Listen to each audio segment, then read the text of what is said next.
Hello friends, and welcome to The Hanged Man in the Moon. If this is your first time here, welcome. Thank you for coming. I'm pleased to meet you.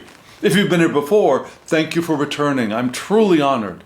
Friends, if you are a returning visitor, you already know that this is my year-long deep dive into the Lenormand system. The system that was originally created in Germany under the German name translated into English as the Game of Hope, and then when they exported into France and they wanted to increase sales, they added the name of Madame Lenormand to the deck. Yes, she was a popular, well-known diviner, cartomancer. In modern days, she would have might be called the psychic to the stars, yeah? And her name added onto the deck made it sell very well, and it has now expanded its popularity throughout the world. It's a well-known system, a well-known deck, and it's had many iterations. It's wonderful, and I've enjoyed working with it, learning it, exploring it here with you, and I hope you're getting something out of it as well. Even though right now we've taken a detour into what is called a Lenormand for this lunar cycle, and I'll get into that when we look at the deck and the decks and the spread together, okay? So we'll get into that in just a little bit, but yes, we're off in a detour, but we're going to go right back into the standard Lenormand at the end of this lunar cycle, okay? So before we begin, before I show you that spread, I'd like to do a couple of things. First off, I'd like to thank you. I'd like to thank all of you who do those things like hit the thumbs up button and subscribe to the channel and comment below. All of those things that you do help other people find us, find the community, yes? And you're a blessing. You're a blessing to them. And for those things, I thank you deeply. I'd also like to let you know that I think that QR code that I've landed on is going to continue working. So there will be a QR code here if you want to hop over and take a look at my online shop, my online tarot reading shop. And so if you're watching this video on a device other than your phone, you can use your phone to scan that QR code and it'll take you there. Take a look around, see what's there. If you can't do that, my website's not that difficult to find. It's derekjohnthomas.com. There you are. So you could also just enter my name.com in the address bar above. Okay, so take a look at what's there. And before we get into the video, as usual, I'd like us to draw our attention together on a very specific topic.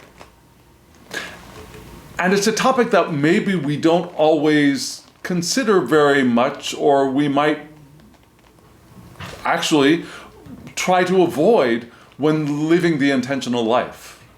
Why? Why? Well, now, let me say avoid. Let's talk about avoid for just a moment, yeah? This topic that we're about to talk about is one that is not often discussed, I don't think, in the intentional living space because it, along with other topics, distract us from or may cause resistance. And resistance is unhelpful at best for living an intentional life.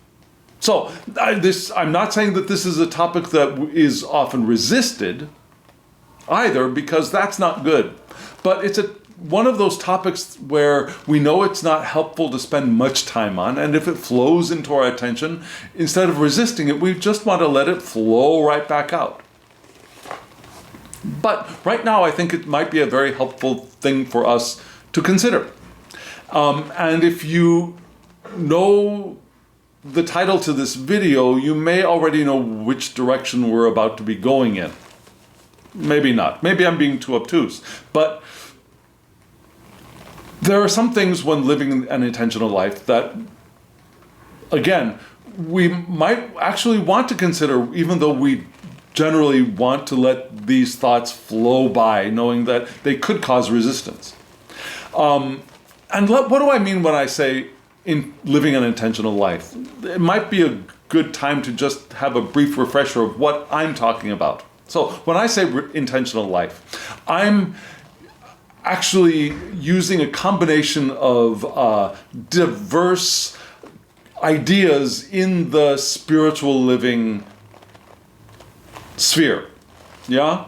When I think of an intentional life, I recognize that from before the beginning of this universe, there was and has been and will continue to be a powerful flow of intention.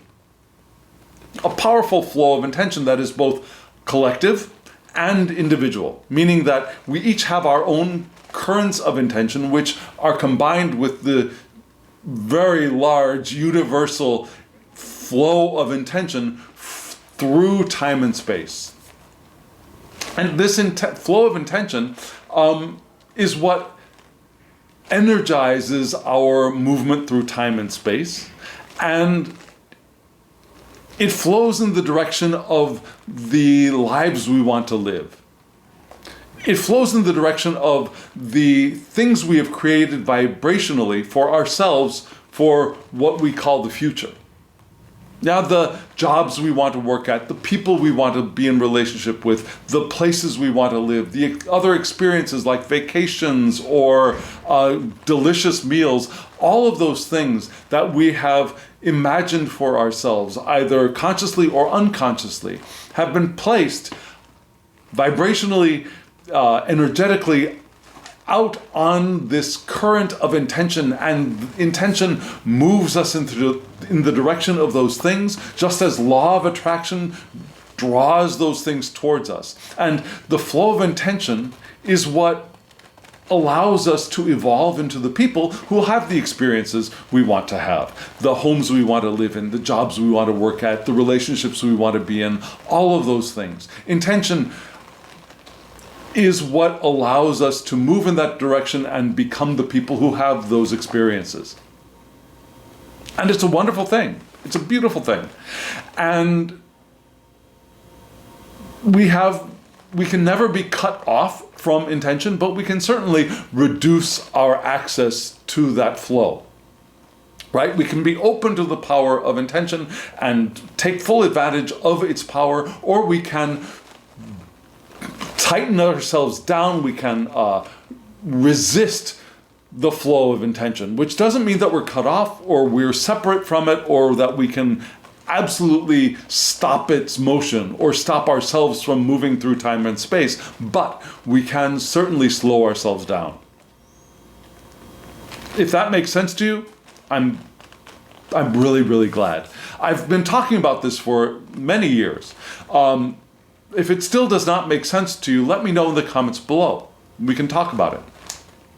But that's my concept. That's not only my concept, but that's the way I express a fairly common concept in the spiritual living, spiritual space, right? Living an intentional life. And often when we talk about intentional living, we don't talk about this topic that we're about to dive into. Yes? Because in English, there are a couple of phrases that we use, commonly, I think. One of them is, don't judge a book by its cover. And it's interesting, when we say that, we're usually looking at something that doesn't look all that good, but we are trying to tell other people that, look, don't judge it by its looks, there's something valuable in there, right? And we don't really say that when something looks wonderful. Right? When something looks wonderful, but inside it's corrupt, we don't really say, don't judge a book by its cover. We've got another phrase for that, right? We've got the phrase, all that glitters is not gold, which is also interesting because we assume that gold is the most wonderful thing, that there's nothing better.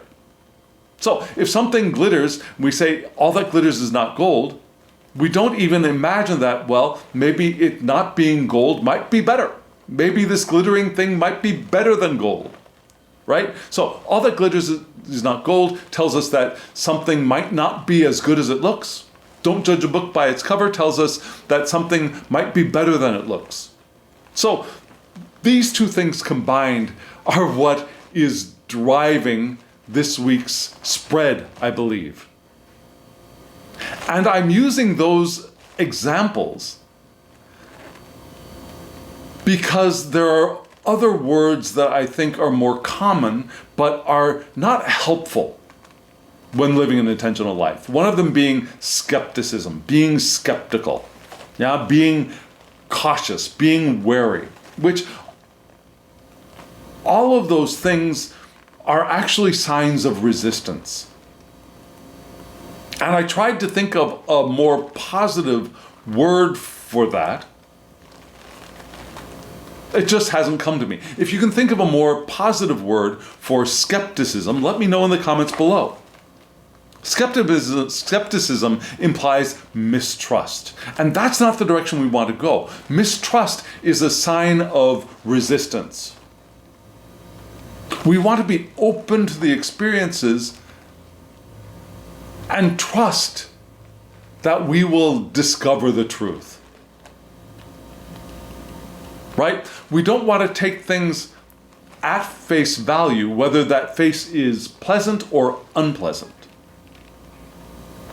All of the time. Sometimes, if something presents an unpleasant face and we feel the unpleasantness in our solar plexus, in our guts, in our rising up from our unconscious, then perhaps we want to let that thing flow by us. We don't want to resist it. We don't want to try to eliminate it from the universe.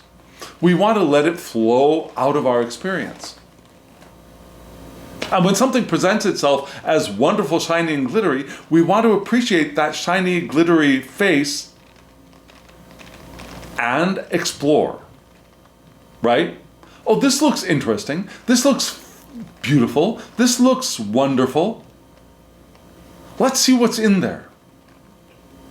And you might say healthy skepticism, but that idea of skepticism still has a core of resistance. Does that make sense? So I'm still searching for a word. But this week's spread seems to be pointing towards our benefit from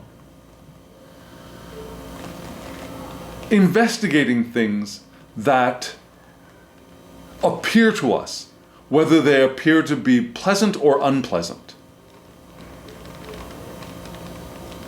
Because those faces that they present might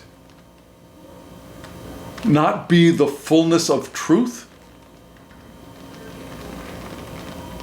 and that lack of fullness of knowledge could be potentially moving us away from the direction we want to be going in. Does that make sense? So friends, we've got this spread. I've got it already laid out. What am I going to do? First, I will show you the spread. We'll talk about the decks. We'll talk about the spread, just in case you're new here. I'll describe what the spread is, what the shape of the spread is. And then we'll break the spread into its two major parts, and we'll read those parts together. Are you all ready? Well, friends, here is this week's spread.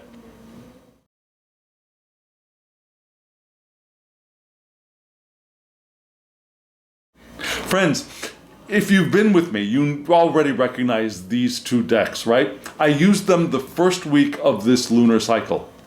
Last week, I switched out the tarot for the larger size. Now I'm back to the smaller size. No, I'm sorry. Last week I switched out for the smaller size of tarot, and I'm back to the larger size. And probably next week I'll pull out the smaller size once again, just because I enjoyed working with both of them. The one with color and the one without color. So, the decks. The decks are the Lifeline Tarot, which are the 3 cards below. This one is the Color Outside the Lines version, which is a full-size tarot deck. And then the cards above, the 5 cards above, are from the Lifeline Lenormand. And why is it a Lenormand? Well, because instead of the standard 36 cards, it has those, but it also has an additional 16, right? So 2, 3, 4, 5. 2, 3, 4, 5 is 4 times 4 is 16. Yes, it has an additional 16 cards. And the creator of this deck did a wonderful thing. Yeah, he pulled in symbols that are very cohesive, I believe, with the rest of the standard Lenormand deck. And so I've really enjoyed working with this deck as a brief detour outside of standard Lenormand. And again, we'll be going right back into standard Lenormand at the end of this lunar cycle. So that is the Lifeline Lenoracle. And this is a 5-card spread, and I'll be reading this 5-card spread in several ways. Yeah, we'll be reading it en ligne, in a line, and then we'll read mirrors, and we'll read a whole bunch of stuff. Now, you might, just in case you do know Lenormand, you might be a little bit surprised by this deck if you haven't seen it before, because instead of there being playing card inserts in the larger Lenormand image, for example, the big image being a house and then their playing card insert somewhere on that card, this deck has the playing cards big and bold, and it has the symbols smaller, drawn within the card, right? You've noticed that. It's a very interesting deck. So instead of having playing card inserts, they are playing cards with Lenormand inserts, in a way.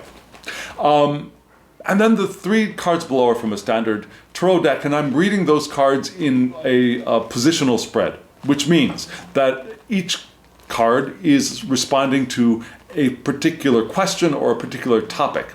And the 3 positions from this spread, starting from left to right, are situation, significance. The second card is the challenge, which could be positive or negative. A positive challenge being something that we're striving for, we want to attain, or a negative challenge being something more like an obstacle. And then the third card is advice. Yes? So what are we going to do now is we're going to read the 5 Lenormand cards together, and then we'll read the 3 tarot cards. Are you all set for this journey with me? Well, friends, here we go.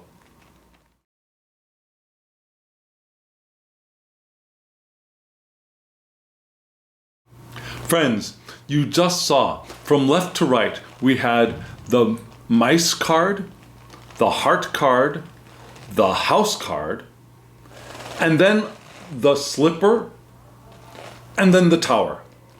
So for this 5-card spread, we only had 1 card that is outside of the traditional Lenormand deck, right? Which is the slipper. And honestly, this spread is still challenging for me to read. So we're going to have to work this out together. The central card of this spread, which is where we get our main idea, is the house card, right?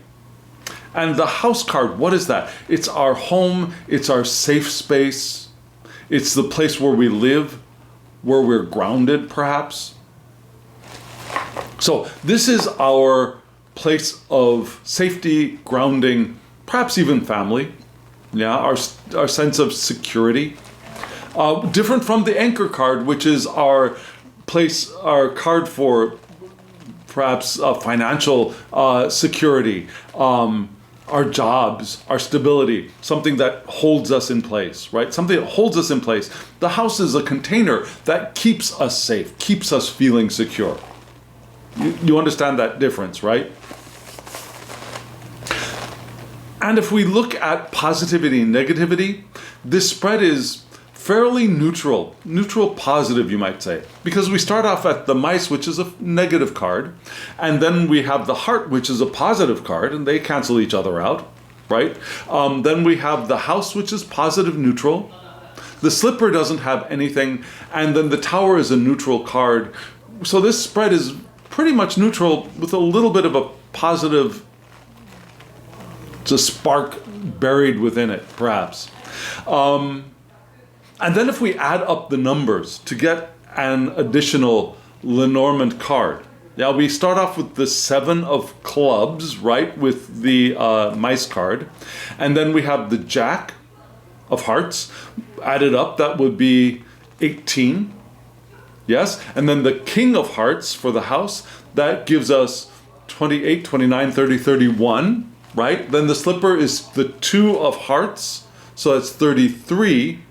And then the tower is 6. So 33 plus 6 is 39, which bumps us out of the Lenormand spread, right? And because this Lenormand is not really numbered from 1 to 52, can't really go with that. So what I did is I reduced, wait a second, no, wait a second, I think I messed up my adding here. So what do we have? We had 7 plus the jack is, again, okay, so that's 18. The king, 28. 28 plus 3, 29, 30, 31, right? Plus 2, 32, 33. Plus 6 for the tower, that is 39, right? Yeah, that's 39, which is 3 plus, right, 3 plus 9 is 12. Okay, yes, no, I'm right, I'm okay. We're all good, 12. Little bit of a brain meltdown there. But yes, 12, which is what? It's the birds. And so the overarching, not the overarching, but the underlying theme of this spread is the birds, which is what? It's the card for communication, but not deep, serious, not, well, could be serious, but not deep, long discussions about things, but rather nervous chatter, perhaps gossip, perhaps anxiety, nervousness. It could be about couples. If you've got couples issues, this might be something for you to think about when we read this spread together. It could be about excitement as well. Yeah. But it's about verbal communication and perspective, but again, not long and deep, but short and chattery and right, nervous or anxious or excited things. Yes? So there's this conversation that's underlying this week's spread. Again, the central thing being the house. And if we look at the playing cards positively or negatively, we've got 3 hearts, which are very positive. We've got a spade and a club, which are both, one being very negative and one being slightly negative. And so the spread in playing card terms, to me, seems positive. I don't know. This is a bit of a conundrum for me. So let's just start reading this together. Start off with the mice. Here's the mice card. We can see that the mice are there off in this corner, right? That's where they are. Now, I read the mice directionally, which means that the direction the mouths are pointing is the direction of the things that are being eaten away. The parts where the butts are pointing, the cards where the butts are pointing, that's the topic that's being dirtied or sullied. Yeah? Now, we see that the mice in this card are pointing in different directions. So we're going to take the cue off of the largest ones that look like they are, in perspective, closer to us, right? So the ones that look like they're perhaps closer to us seem to be facing this direction. So the things in this direction would be eaten away, and the things in this direction would be the things that are being dirtied. And the whole spread is off in this direction. So to me, that means that this rest of the spread is not being eaten away or torn down, but rather being sullied and dirtied. And the mice is what? It's eating away, but it's also the dirtying of things, the defiling of things. The corruption might be a little bit too harsh, but it's the dirtying is, I think, the best way to describe it. So things could be lost, or at least made distant. Things could be undermined. Things could be things could also be small. What are mice? Mice are small creatures, right? And one mouse coming into your house and eating at your food or eating at your containers of food is annoying a little bit, but it's not disastrous. But mice also seem to like to move together often, and when they move together in large groups and they come to eat your food, that food can be gone, and that's much bigger problem than just a hole in one of your bags of flour or your bags of rice or something like that. Yes? So, this small thing, if it's just one, is annoying. If it's a horde of them, it can be disastrous. So it's something we want to pay attention to, and something we want to perhaps not combat, but we want to allow to move out of our space in whatever way we can do that, right? And so the mice, what is it dirtying? The very next card that it is dirtying is our heart. What is the heart? It's our heart. It's the seat of our emotions. It's the seat of love. It's the symbol of love. It's also the symbol of life force. It pumps the blood around our bodies. So it could be our hearts as the actual heart thing, or it could be our emotions or love more specifically. Also, it could be love for another person or other people, but it could also be the love that we have for the things that we do. Whether they are hobbies, I love playing tennis. I work in a bank, but I love playing tennis, that kind of love, yeah? Or it could be the love of a hobby, like, I love of a job. I love the work I do. I'm a nurse and I love caring for people, and I love being of assistance to people, right? It could be that kind of love as well. It could be the feelings of joy. It's a positive yes card. Not as positive as the sun, but a very positive yes card. Now, it could also be a young man, an attractive, friendly fellow, yeah? Maybe someone who looks after or looks out for younger or weaker people. So if you've got somebody in your life, it could be this card could represent that person, which is good.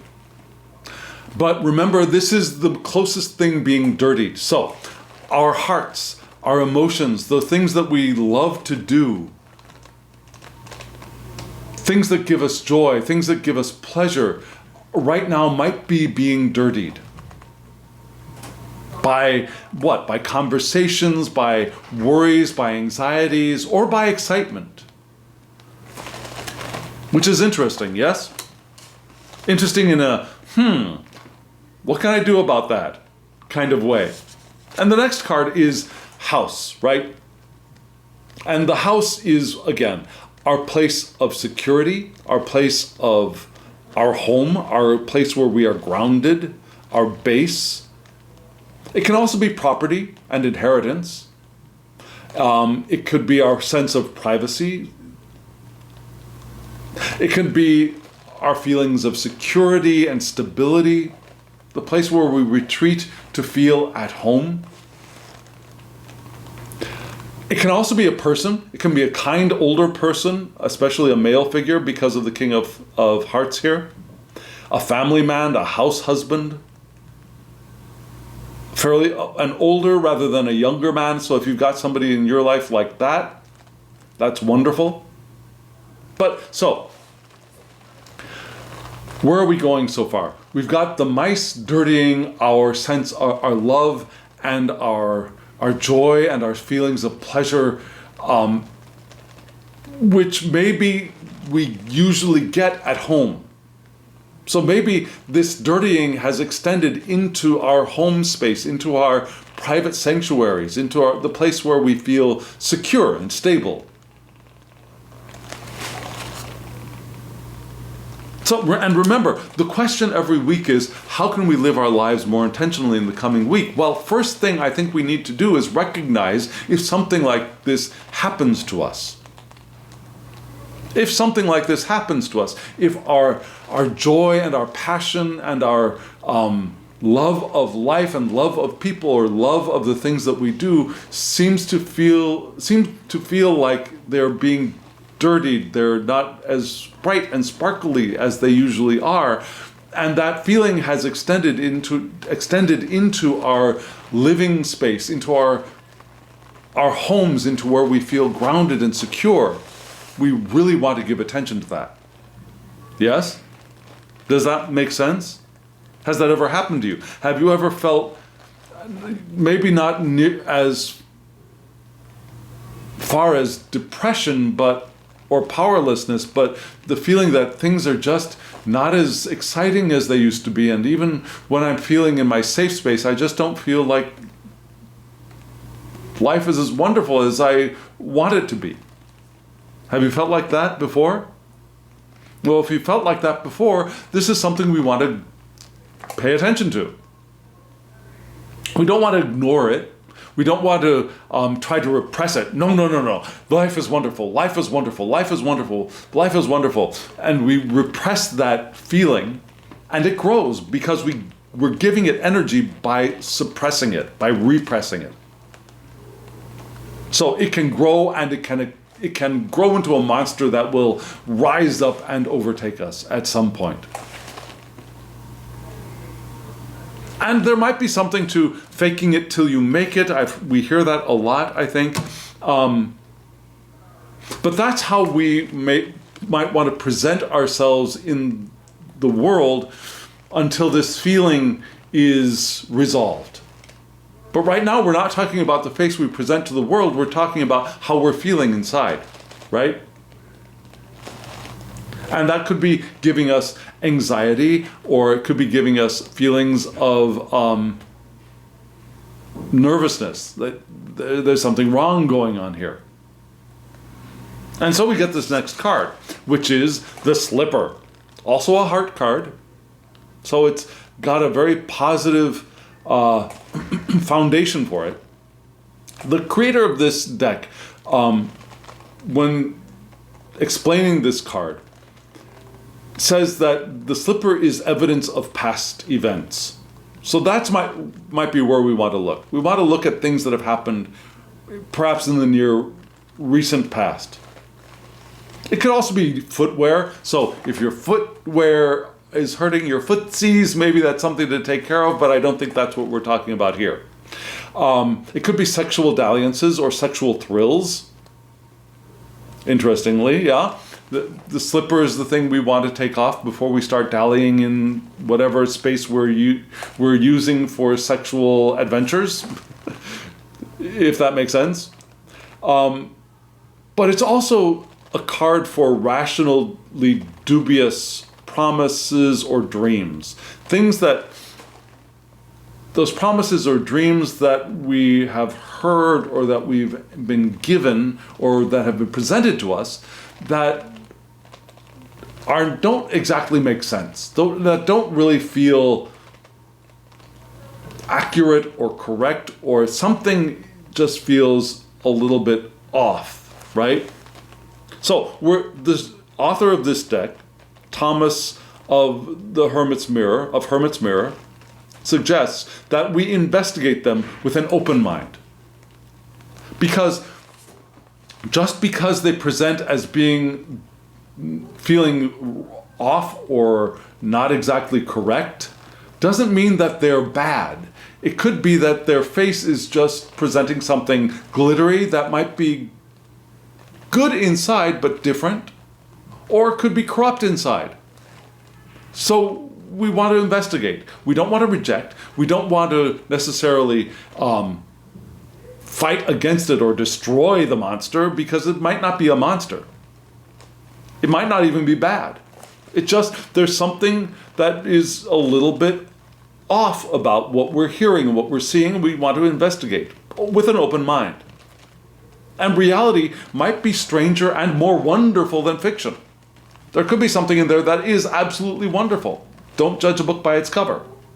Or it could be that all that glitters is not gold in the negative sense, that glittery thing might have something not so good inside. Yeah? So, the author also suggests that we follow the trace back to the source. And This slipper also reminds me of Cinderella, right? The glass slipper. It's the evidence, the trace of that which has darted away. The promise that has darted away leaves a trace, and we might want to follow that trace. We might want to follow it to find our Cinderella, whether that Cinderella be a man, a woman, a non-binary person, a trans person, a cis person, an intersex person, whatever Cinderella is for you. Or it could be not a person, but an experience, right, that we want to have. We've got evidence of it here, and we want to follow that evidence. But whatever it is, what we want is not here. And maybe that's what's giving us those feelings of our hearts and our feelings, our hearts being dirtied within our secure spaces. And so what do we want to do? The advice here, I think, is to go investigate, search, find out with an open mind. Not look for the problem, right? We don't want to investigate like, okay, this is something's glittery, but where's the problem? That's not what we're doing here. Yeah, we go in and investigate to find the fullness of truth, which could be wonderful or it could be not so wonderful. But we want to do it with an open mind. Yes? And then the next card is what?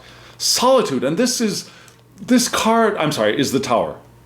And the tower is what? It could be, okay, what is a tower? A tower, it's a tall building.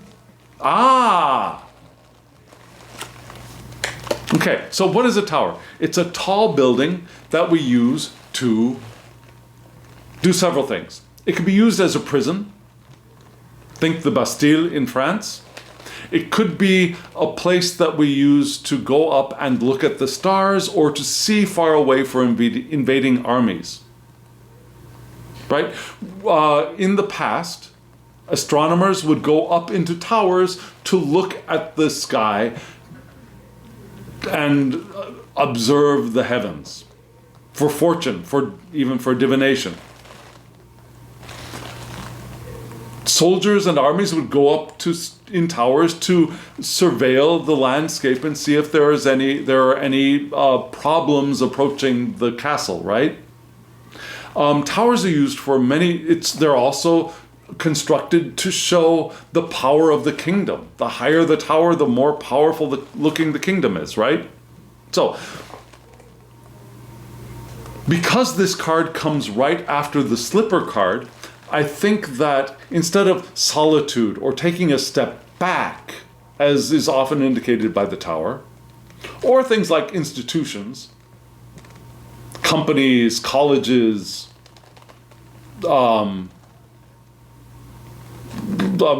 government, large institutional structures, I think we're being suggested here that we go up in our tower, we go up and we investigate with a broad perspective, right?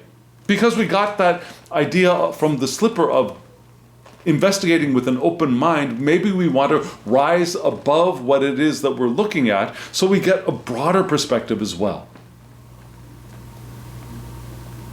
And maybe going up and getting a broader perspective will allow us to rise above the chatter and nervousness and anxiety that might be underlying this whole feeling that we're feeling right now, right? And now, okay, so when I say right now, remember, this is generally for the week ahead for us. But if it's not for the week ahead for you in particular, this is also a spread for giving us advice for how we can live intentionally when these situations arise. Now, when we start feeling like our hearts have been sullied or dirtied or coded by experiences or by lack of experiences that we were hoping to have, and that feeling pervades even into our safe spaces, into our homes, into our place where we feel secure, and we go into those places and we still feel this tarnished sense around our heart, our emotions, our joy. So we want to open up, instead of closing down and trying to protect ourselves, this spread is asking us to open up and investigate, and perhaps rise above to get a broader perspective. Yeah, that's starting to make more sense to me. Does that make sense to you? I hope so. Now we're going to read this spread in another way, right? We're going to read mirrors, which means that we have the central card of the house, yes? And then we have the first pair of mirrors being the heart and the slipper. The heart and the slipper, these two guys, yeah? I'm sorry, it should be this way. This way, right? The heart and the slipper. The heart came first and then the slipper. And so we're going to use the heart as the main idea, but we're going to pair them together, which gives us what? Our love, our pleasure, our hearts. We might want to investigate our hearts as well. Right? We might want to look into the dreams that we have created for ourselves and investigate with an open mind whether these things that we're dreaming of are actually what our heart is calling us towards. There's a potential that we've created this vision of something, of a life it might not even be as large as a life we want to live, but an experience we want to have, or a job we want to work at. Yeah, we might have created this image of something we want to do, and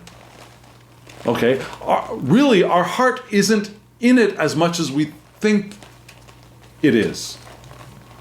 And so we might want to go in and investigate both this dream that we're creating for ourselves and our hearts to find out, really, what is my heart telling me that I want to do? What is my heart telling me that I want to be? We have a lot of wisdom here in our hearts. This is one of three main brains that we have access to in the body, right? We have this gray matter up here, which does a lot of our rational thinking and processing. But we also have processing and emotional understanding function that happens here biologically. I'm not just talking symbolically. Biologically, there are a lot of nerves that are gathered here for processing of not only physical information, but also of other information. And then we have what we call the gut feeling, and there are innumerable, I like that word, innumerable clusters of nerves down there which process information as well. Right? So we have several, and then we have the entire organism of body, which is a processor of information as well. So long story interminable.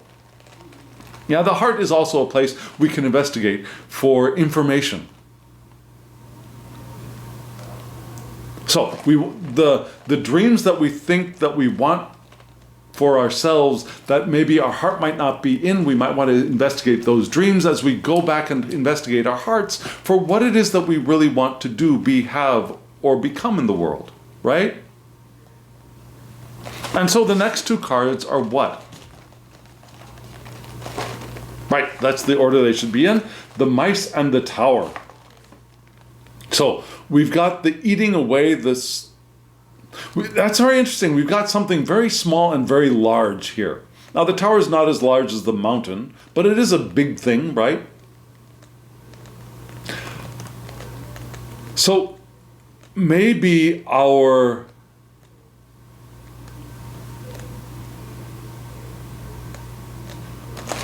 what? Now, I don't think we want to read directionally here because these are mirrored pairs. They're not in a line. If we're involved in institutions, maybe they're being eaten away, perhaps. Perhaps our solitude is being eaten away.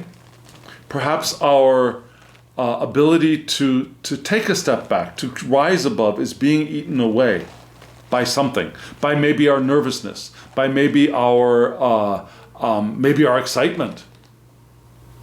Yeah, we might be. Remember that dream we were talking about that our hearts might not be fully in. We could still be excited by it, like, oh yeah, there's this wonderful possibility out there, and maybe that is causing an eating away of our internal feelings of security, of groundedness, of our safe place, of our homes. The house card, yeah? Our homes. Maybe that is being eaten away by the nervousness that's underlying this spread. Does that make sense? And so what do we want to do? I think that advice that we got at the end of the En Ling reading is the best, that we go up, that we rise, and we get perspective. And we observe and we investigate. And we investigate our hearts as well. We investigate in and we investigate widely. With an open mind. Realizing that what we discover might be even better than what we think is there. Or we might want to, after investigation, realize that there are things that we want to let go. Yes? Have you had experiences like that? Where the hopes and dreams that we have for ourselves are causing anxiety rather than inspiration. This could be about that. Could be about that. So friends, we've got 3 cards from the Tarot to take a look at, right? Let me show you those 3 cards right now.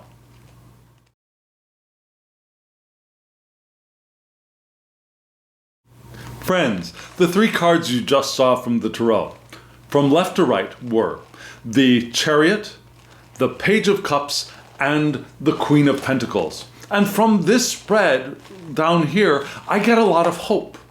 I get a lot of positive vibes, if you will. Yeah? And I'm not much of one to start talking about vibes, if you know me. I'm not much of vibrational, energetic, vibrational. But I don't usually use the word vibes, and yet right now I'm getting some good vibes from this spread below our Lenormand spread. And we start off with the Chariot. Right? Love this Chariot card from the Lifeline Tarot. I hope you do too.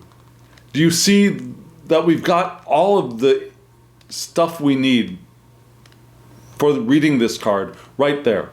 And these cards were all drawn in a technique where the artist puts down places the point of the pen on the paper or whatever the artist was using to draw the image, and draws the entire image in a continuous line without lifting the pen. Right? So we get this Chariot image from that. And then color was added later on. And what is the Chariot? Now the Chariot, we see the 2 sphinxes in front of the Chariot. And we see in the Chariot there's a royal figure perhaps a general, but probably a royal figure, perhaps a prince, riding the Chariot. And we often think of these 2 sphinxes. You notice that they're different colors, right? One of them is red and one of them is bluish. I hope you can see that.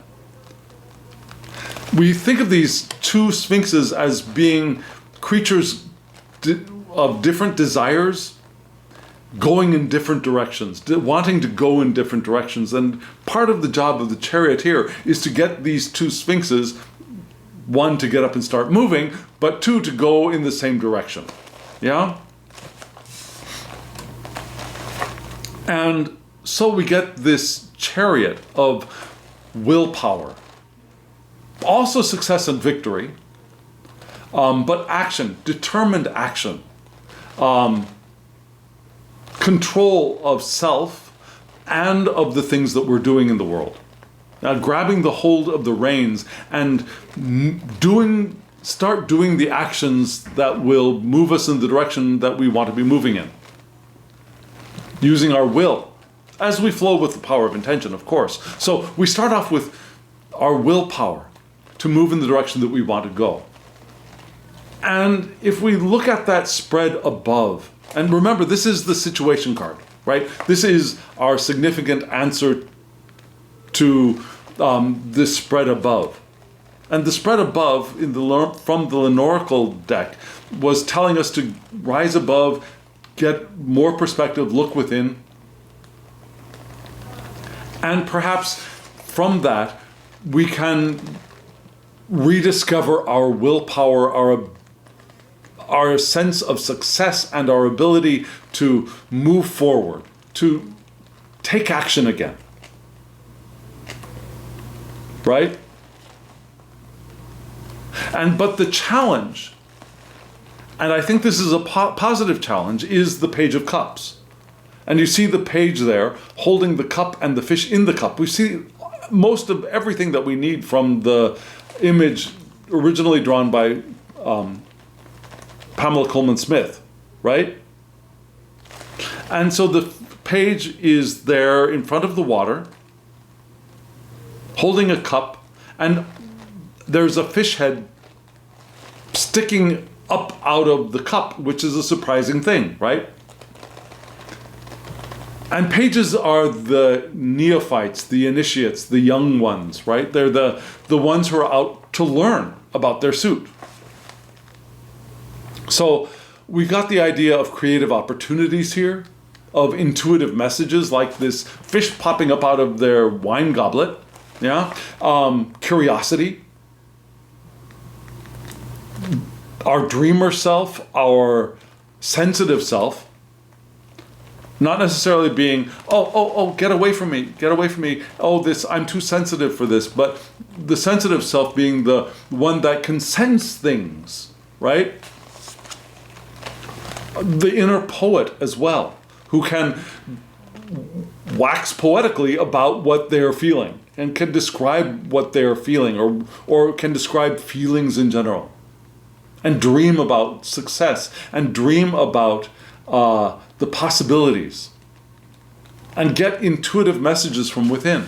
And so the challenge for us is to be able to access our inner Page of Cups and find new creative opportunities for ourselves that will help us to polish off the tarnish that's on our hearts, that's on our emotions, that's on our feelings of joy and positivity, right? The page can help us polish that up and polish and clear that off, I believe. So we want to rediscover our inner Page of Cups, and the advice for doing that is the Queen of Pentacles. And you see, is her rabbit? Yep, her rabbit is there. We've got her rabbit there, down there at the bottom. She's holding her pentacle on her throne. And the queens are what? They're the independent masters to me. Now, they're also the nurturers and the mentors for those around them. But they're the independent mentors. They're not the leaders. They're not the controllers. They're independent mentors and the givers of direction. Yes? And so the Queen of Pentacles is the one who feels comfortable with her wealth. And remember, we are all queens, we're all kings, we're all pages, we're all knights. It doesn't matter what body we inhabit, whether we're in a male body, we're in a female body, we're in an intersex body, we're in a cis body, a trans body. We're all queens, we're all kings, we're all of that. Yes? So our inner ability to be the Queen of Pentacles, whatever body we inhabit, is nurturing, is practical. Yeah, is also comfortable with the material that they have, that we have. Right? We can provide for other people. We can be charitable. We can be noble. We can experience the opulence that we have, and be satisfied with what we have. We can work with what we have, and we don't need anything else to do what we want to do. Right? The Queen of Pentacles. So that is our advice. It's not to go out and find more stuff, or go out and necessarily even make more stuff. We can recognize that we have everything that we need to have at this moment. Not saying that more won't come, but that we don't lack anything, right? There's no lack. We have everything that we need to do what we want to do. The advice is to take care of other people a little bit, recognize the opulence that we do have, and discover our inner role model. Yes? Discover our nobility, even, within our current circumstances. And I think doing that will help us find our confidence, not give us, but find the confidence that already exists in here to do that open investigation that's suggested by the slipper and the tower. And again, we investigate both the broad spectrum, we investigate the entire environment from a height, and we also look within and investigate here with an open mind. That makes sense, yes? I hope it does. If it does, let me know in the comments below. If it does not, let me know in the comments below. Would you read any of these cards differently? Did I skip over something that you thought might have been really interesting and important? Let me know in the comments below. Also, thank you. Thank you for joining me on this journey through this spread, which was a little challenging. And I hope this journey has been as fruitful for you as it has been for me. And that it gives you, as it does give me, some insight into how to live in the coming week. And now, friends, as always, I wish you love, joy, well-being, and pure awareness. Thank you.